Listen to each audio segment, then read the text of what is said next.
In 1932, something strange happened in Western Australia. The government issued an official declaration of war. But the enemy wasn't another country. It wasn't a tank. It wasn't a plane. The enemy was a bird. Its name was the emu. You might not know it. A massive bird that can't fly but can run, standing nearly chest high on a human. And that year, 20,000 of them had flooded into the wheat fields of Western Australia. The farmers didn't know what to do.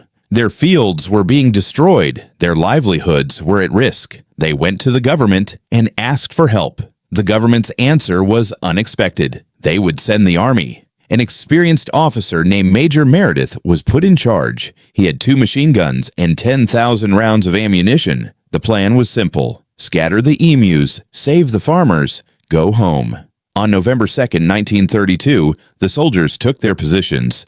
The emus were approaching from the distance. First, a small, dark smudge, then a growing wave of darkness. Everything was going to go according to plan, until it didn't. The fire order was given. The machine guns opened up.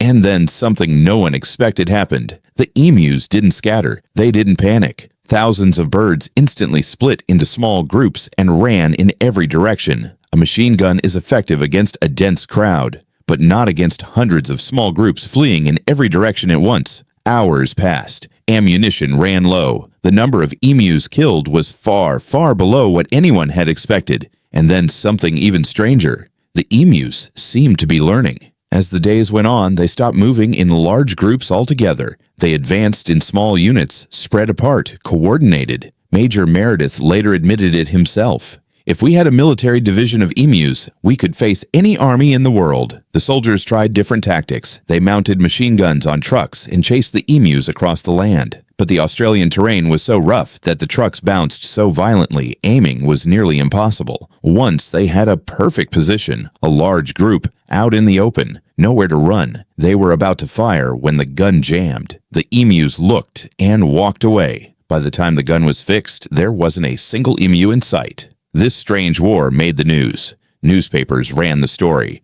Journalists rushed to the scene. The government was humiliated. In Parliament, the opposition demanded, "What kind of operation is this?" Newspapers abroad put the Australian army on their front pages, but not as victors. The emus, completely unaware of any of this, kept moving through the fields. Then something else was discovered. Emus were biologically extraordinary survivors. Their thick layers of feathers acted like natural armor. Their powerful legs and remarkable endurance meant that even when hit, most of them simply kept running. Major Meredith wrote in his report, "Each emu seems to have 2 lives." In December 1932, the operation was officially ended. The soldiers pulled back. The emus stayed right where they were. No one in the official records said, "We lost."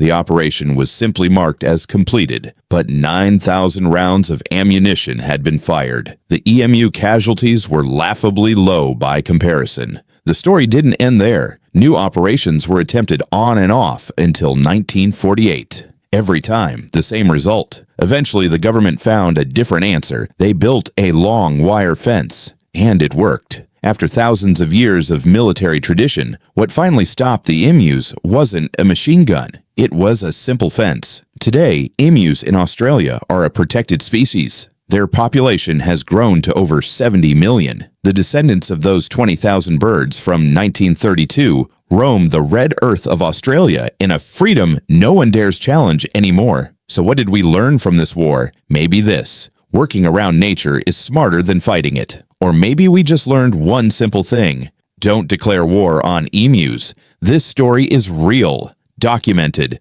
written into parliamentary records.